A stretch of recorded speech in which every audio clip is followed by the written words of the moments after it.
사랑하는 여러분, 세월 유수라는 말을 들어보신 적 있으십니까? 세월이 물살처럼 정말 빠르게 지나간다라는 뜻이죠. 분명 저도 얼마 전까지만 해도 반팔 입고 에어컨 틀었던 게 엊그제 같은데 낙엽이 생겼네? 분명 이렇게 말했는데 어느 날 갑자기 눈이 오네? 이렇게 했더니 어느새 연말이 되었습니다, 여러분.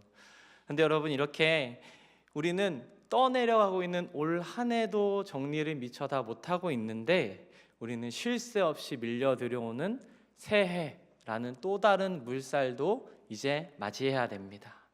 근데 여러분, 우리에게 밀려 들어오는 이 세월이라는 물살, 어떤 모습입니까?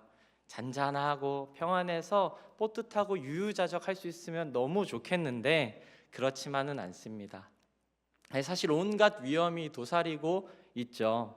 그래서 워렌 베니스라는 학자가 있는데 이 학자가 40년 전에 이런 이야기를 했다고 합니다. 현대 사회는 더욱 변동적이고 불확실하고 복잡하고 모호해지고 있다.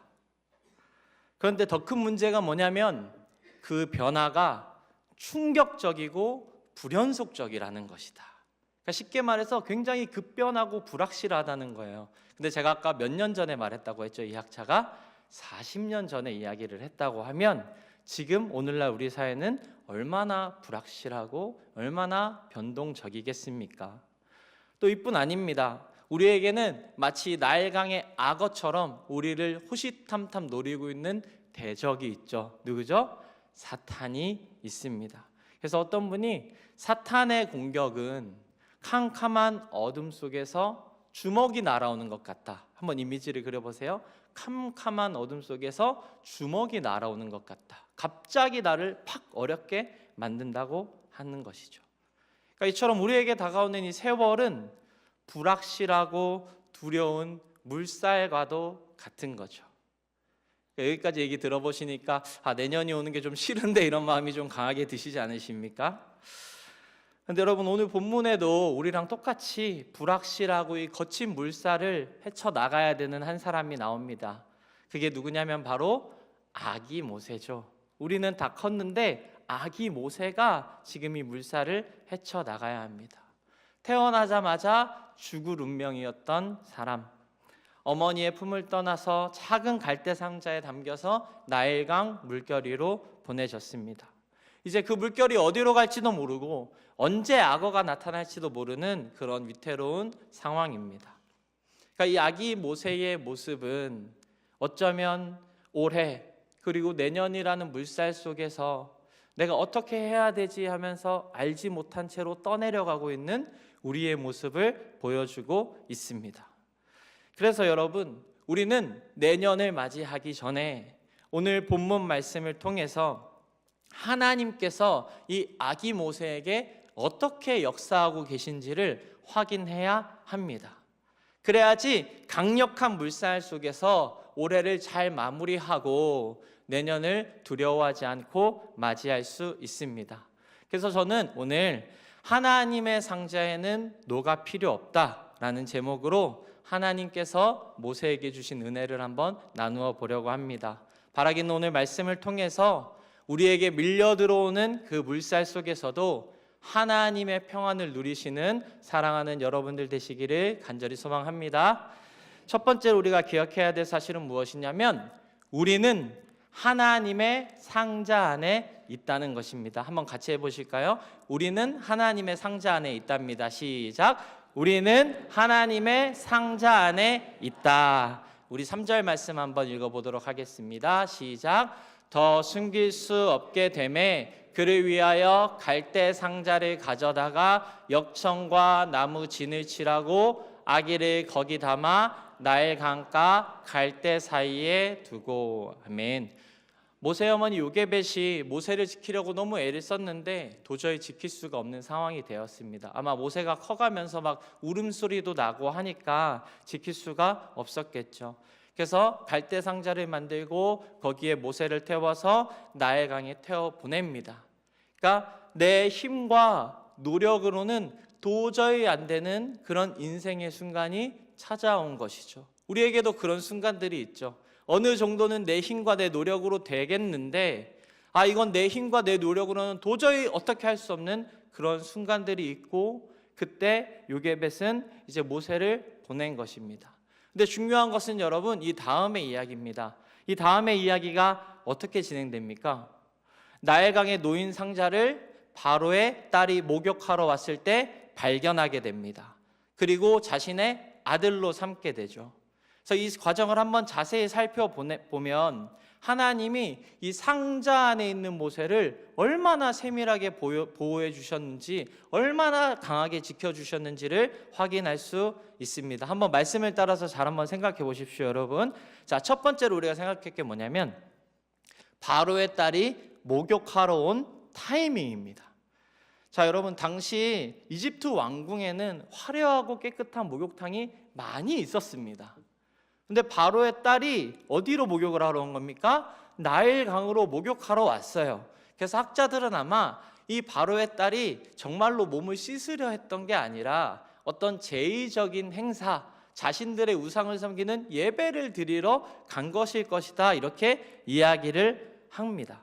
그런데 여러분, 참 놀라운 것은 무엇이냐면 바로의 딸이 나일강에 온 그때 하나님은 어떻게 하신 것이죠?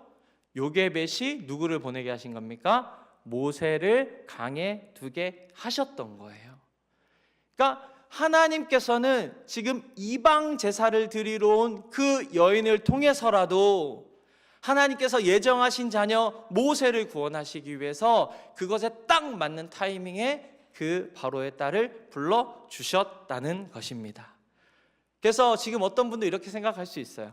목사님, 우연이죠. 우연히 그렇게 된 것이죠. 이렇게 생각하실 수 있어요. 그래서 칼빈이 뭐라고 대답했냐면 이렇게 말합니다. 우연이나 요행은 이교도들이나 쓰는 말이다. 하나님의 자녀들은 모든 일이 하나님의 비밀한 계획 안에 있다는 것을 믿는다. 사랑하는 여러분, 오늘 성경은 우리 삶의 모든 일이 하나님의 계획 안에 있다고 말합니다. 우리의 모든 삶이 하나님의 완벽한 타이밍에 맞게 딱딱 진행되고 있다고 말하고 있습니다. 즉 모세는 하나님의 상자 안에서 완벽한 섭리의 보호를 받은 겁니다. 자, 두 번째로 우리가 생각해 볼 것은 무엇이냐면 바로의 딸의 마음을 하나님이 움직이셨다는 겁니다. 우리 6절 말씀도 한번 같이 읽어보실까요? 시작. 열고 보니 아기가 우는지라 그가 그를 불쌍히 여겨 이르되 이는 히브리 사람의 아기로다. 아멘. 여러분, 바로의 딸이 모세를 보자마자 어떤 생각이 들었냐면 불쌍히 여겼다라고 기록되어 있습니다. 여기엔 두 가지 아이러니가 있어요. 첫 번째로 여러분, 지금 바로 왕의 명령이 무엇입니까? 히브리의 남자 아기들은 다 어떻게 해라? 죽여라. 그럼 그 딸이 그 명령을 모를까요? 당연히 알고 있을 겁니다. 그런데 하나님께서는 이 딸의 마음에 어떤 마음을 주셨어요? 불쌍히 여기는 마음을 넣어 주셨다라는 거예요. 그럼 이렇게 생각하실 수 있죠. 목사님, 그 불쌍히 여기는 마음이 또 우연이면 어떡합니까? 그게 하나님이 주신 건 줄 어떻게 합니까? 이렇게 물어보실 수 있죠. 그래서 제가 이 불쌍히 여기다라는 단어를 성경 원어를 찾아보니까 이 단어가 어디에 쓰였냐? 하나님이 하나님의 백성을 불쌍히 여기셨다 할 때 이 단어가 쓰였다는 거예요. 그러니까 지금 하나님께서는 바로의 딸에게 누구의 마음을 주신 거예요? 자기의 마음, 하나님의 백성을 불쌍히 여기는 마음을 넣어주셔서 바로의 딸이 모세를 보자마자 어떤 마음이 든 거예요? 긍휼히 여기는 마음이 들게 해주신 것입니다. 사랑하는 여러분, 이처럼 하나님께서는 이 작은 상자 안에서 나일강물을 넘어가야 했던 모세를 지켜주시고 보호해 주셨습니다. 이 상자는 갈대로 만든 작은 상자였어요. 아무런 힘도 없어 보이고요, 아무런 능력도 없어 보이는 그런 상자였습니다. 그러나 그 상자는 누구의 상자였습니까? 바로 하나님의 상자였습니다. 그래서 모세는 하나님의 상자 안에서 안전할 수 있었던 거죠.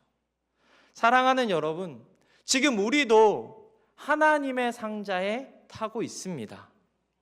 나일강 같은 세월이 거칠게 우리를 흘러오고 내년에 어떤 일이 일어날지 몰라요. 어떤 어려움이 우리에게 생길지 몰라요. 그렇지만 우리는 하나님의 상자 안에 있기 때문에 안전합니다. 이 사실을 우리는 어떻게 확신할 수 있습니까? 우리 주 예수 그리스도를 통해서 확신할 수 있는 것이죠. 창세기에 보면 여러분 노아의 방주 이야기가 나와요. 그런데 재밌는 게 뭐냐면 이 방주가 히브리어로 테바거든요. 근데 오늘 모세가 실린 그 상자 이름이 히브리어로 테바예요. 그러니까 성경 저자가 의도적으로 그 방주를 생각하게 만들었어요. 그런데 여러분 이 방주는 어땠습니까? 강물이 아니라 온 세상을 심판하는 물이었죠. 홍수가 이스라엘에만 있었던 것이 아닙니다. 온 지구를 다 뒤덮는 홍수였어요. 그런데 그 홍수 속에서도 노아의 방주는 어땠죠? 부서지지 않고 안전했습니다. 그 안에 있었던 노아와 노아의 가족들과 동물들이 안전했습니다. 여러분, 이들이 어떻게 그 상자 안에 들어가서 그 방주 안에 들어가서 안전할 수 있었을까요? 노아가 잘해서? 노아가 대단해서? 노아의 가족들이 뛰어나서? 동물들이 너무 귀여워서? 아니요. 성경은 뭐라고 얘기하냐면 창세기 6장 8절에 이렇게 기록하고 있습니다. 그러나 노아는 여호와께 은혜를 입었더라. 다시 한번 읽어드립니다. 그러나 노아는 여호와께 은혜를 입었더라. 아멘. 사랑하는 여러분, 노아가 여호와께 은혜를 입었기 때문에 방주 안에 탈 수 있었던 것입니다. 그렇다면 여러분 우리도 어떻습니까? 우리도 여호와께 은혜를 입었습니다. 어떤 은혜입니까? 우리의 구주 예수 그리스도를 이 땅에 보내주신 은혜시죠. 어떤 은혜입니까? 예수님께서 아기의 모형으로 오셔서 성경에 보면 저 하늘 위에 궁창이 있다고 얘기해요. 창세기에 하늘 위에 물이 있다고 얘기하는데 아기의 모습으로 그 물결을 뚫고 우리에게 오셨죠. 그래서 우리의 죄를 대신해서 십자가 못 박혀 죽으시고 부활하심으로 우리를 구원하셨던 겁니다. 그러니까 우리가 죽었어야 했는데 예수님께서 아기의 모습으로 저 물결을 뚫고 우리에게 오신 그 은혜 때문에 우리는 이제 어떤 상자에 타게 되었다고요? 하나님의 상자 안에 타게 되었다는 것입니다. 그래서 여러분, 우리는 우리에게 오는 세월이 뭐 나일강물 그 정도가 아니라 전 세계를 심판하는 물이 온다 할지라도 우리는 안전한 것입니다. 왜? 우리가 타고 있는 상자가 누구의 상자이기 때문에 그렇습니까? 하나님의 상자이기 때문입니다. 그러므로 사랑하는 여러분, 내년을 맞이하실 때 너무 두려워하지 마시고 너무 걱정하지 마시고 너무 염려하지 마십시오. 작은 물결이 있을 수 있죠. 때로는 큰 물결이 있을 수 있습니다. 그런데 우리가 그래 나 하나님의 상자에 타고 있다니까, 나 전복 안 된다니까, 내 상자 깨지지 않는다니까, 이 믿음 가지고 있으면 저 물결 그까이 거 뭐 멀미 좀 나는데 저 그까이 거 뭐 넘어갈 수 있지, 이렇게 담대하게 살아갈 수 있지 않겠습니까? 그러므로 사랑하는 여러분, 내가 예수 그리스도의 은혜로 말미암아 하나님의 상자에 타고 있다는 사실을 기억하며 담대하게 2026년을 향해 나아가시기를 예수님의 이름으로 축복합니다. 자, 두 번째로 이 거센 세월의 물결 속에서 우리가 기억해야 될 사실 두 번째는 뭐냐면 하나님의 상자에는 노가 없다는 것입니다. 하나님의 상자에는 무엇이 없어요? 노가 없습니다. 노 이거 아니고요, 배 젓는 노 말하는 겁니다. 우리 3절 말씀 다시 한번 읽어보도록 하겠습니다. 시작. 더 숨길 수가 없게 되매 그를 위하여 갈대 상자를 가져다가 역청과 나무 진을 칠하고 아기를 거기 담아 나일 강가 갈대 사이에 두고. 아멘. 여러분, 모세 어머니 요게벳은 상자에 역청과 나무 진을 칠했어요. 이제 방수 작업을 한 거죠. 최선을 다했습니다. 그런데 여러분, 중요한 사실이 하나 있어요. 뭐냐면 요게벳은 이 상자를 띄워 보낼 때 노를 만들어 주지 않았어요. 모세의 그 작은 손에 노를 지어주지 않았어요. 키도 만들지 않았고요, 닷도 만들지 않았습니다. 이것은 어떤 의미일까요? 이제 이 아이의 인생의 운전대를 내가 잡거나 이 아이 모세가 잡거나 하지 않고 하나님께 다 맡겨드리겠다라는 믿음의 고백인 거죠. 내가 할 수 있는 만큼은 하는데 내가 이 모든 상황 통제하려 하지 않고, 내가 노력해서 어떻게 해서든지 끝까지 모세 보호하려 하지 않고 하나님께 맡겨드린다, 놓쳤지 않겠다라는 믿음의 고백이죠. 그래서 여러분, 요게벳의 노래라는 찬양이 있는데 그 찬양 가사가 이 노래를 정말 잘 표현했습니다. 가사 한번 보여주실까요? 한번 읽어보세요. 너의 삶의 참 주인, 너의 참 부모이신 하나님 그 손에 너의 삶을 맡긴다. 너의 삶의 참 주인, 너를 이끄시는 주 하나님 그 손에 너의 삶을 드린다.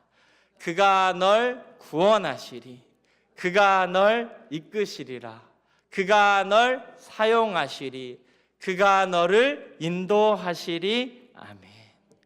우리에게도 이 고백이 필요하죠. 첫 번째로는 너를 뭘로 바꿔야 돼요? 나로 바꿔서 나의 참 부모이신 하나님 손에 나의 삶을 맡긴다. 하나님이 나를 인도하시리 해야 되는 것이고, 또 두 번째는 누굴 넣어야 되는 거예요? 우리 사랑하는 가족들, 또 우리 교회, 이 나라와 이 민족, 세계 열방을 하나님께 맡겨드리는 거죠. 사랑하는 여러분, 세상은 우리에게 끝없이 노를 저어야 된다고 말해요. 그래야지 거친 세상에서 그나마 안전하게 살고 우리 자녀들이 그나마 평안하게 나아갈 수 있을 것이라고 얘기해요. 노력의 우상, 통제의 우상으로 우리를 계속해서 얽어매고 있습니다. 그래서 우리는 정말 치열하게 노를 저으면서 살아가죠. 최근에 직장인의 예안을 다룬 드라마, 이 서울 대기업 다니는 김 부장, 제가 드라마를 다 본 건 아니고 이렇게 짧게 요약본으로 봤다 보니까 제목이 서울 자가의 대기업 다니는 김 부장 이야기라는 드라마가 있었어요. 직장인들의 삶, 특별히 이제 50대 명예퇴직을 앞둔 이 50대의 삶을 나타내는 드라마인데, 제가 드라마를 처음부터 끝까지는 잘 못 보는 성격이에요. 너무 길고, 그래서 어떤 걸 보냐면 주로 결말로 해서 확 요약된 거를 짧게 보는데, 그걸 보다가 굉장히 인상 깊은데 되게 울컥하는 장면이 하나 있었어요. 그 김 부장 주인공이 이제 이런 이야기를 해요. 지방으로 강제 공장으로 발령나는 걸 듣고, 제가 그만큼 연기를 잘할 수 있을지 모르겠지만 감정을 담아 해보겠습니다. 형, 이제 상사를 말하는 거예요. 내가 이 회사에서 25년 동안 어떻게 일했는지 형이 제일 잘 알잖아. 형 뒤치작거리 하느라고 나 수겸이 자기 자녀 초중고 졸업식 한 번도 못 갔어. 내가 그런 거 가지고 형한테 원망한 적 있어요? 이게 참 마음이 아팠는데, 그 뒤가 정말 마음이 아픈 거냐면, 형, 나 아직 더 고생할 수 있어, 이렇게 얘기하는 거예요. 가족을 위해서 내가 더 고생할 수 있어, 나 더 노력할 수 있어, 더 애쓸 수 있어. 왜 그렇게 말해요? 내가 일해야 가족이 먹고 사니까. 제가 그 마음 충분히 이해하는데, 그 근본적인 마음의 깊은 곳엔 뭐가 있냐면, 내가 이거 하지 않으면 우리 가족 다 죽는다라는 불안이 있는 거죠. 그러니까 세상은 끊임없이 그 불안을 자극하면서 노력해야 된다, 노져야 된다, 해치고 가라, 계속 이렇게 말하는 거예요. 근데 사랑하는 성도 여러분, 우리도 이렇게 살아오지 않으셨습니까? 제가 나이가 점점 들어가면서 자녀가 자라면서 아버지의 삶을 좀 이해하게 돼요. 어렸을 때는 정말 믿기만 했던 아버지인데 왜 예수님을 믿지 않는 아버지가 술을 드셨어야 했는지, 왜 그렇게 힘들었어야 됐는지를 이제 조금씩 제가 이해해 가고 있더라고요. 우리는 그렇게 노를 저으면서 살아왔어요. 근데 오늘 성경은 이제 우리에게 뭐라고 얘기하냐면, 이제 그 불안의 노를 내려놓으라는 거예요. 그 인생의 운전대를 하나님께 맡기라고 우리에게 요구하고 있어요. 여러분, 내가 조정하려고 하면 더 불안해져요. 조정하려다가 파도 쳐서 못하면 더 힘든 거잖아요. 하지만 아까 제가 말씀드렸던 것처럼 나는 하나님의 상자에 타 있다.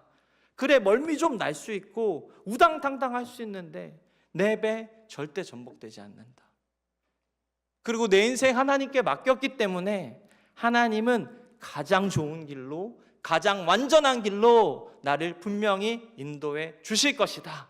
이렇게 생각하고 가면 그래도 조금의 염려라도 내려놓고 하루하루 믿음으로 살아갈 수 있는 것이죠. 신약 성경에 보면 노젓는 전문가들이 나오죠. 누군지 잘 아시죠? 예수님의 제자들이죠. 예수님의 제자들이 평생 어부로 살았어요. 잔뼈가 굵었던 사람이에요. 갈릴리 바다를 수없이 지나왔던 사람들이죠. 그런 제자들이 배를 타고 벳세다라는 곳으로 갈 때 바람이 불기 시작했습니다. 그래서 마가복음 6장 48절에 이렇게 기록되어 있어요. 바람이 거스름으로 제자들이 힘겹게 노젓는 것을 보시고, 어떻게 하는 것을 보시고, 힘겹게 노젓는 것을 보시고 밤 사경쯤에 바다 위로 걸어서 그들에게 오사 지나가려고 하시매, 이렇게 되어 있죠. 제자들은 어떻게 해서든지 나아가려고 노를 저었어요.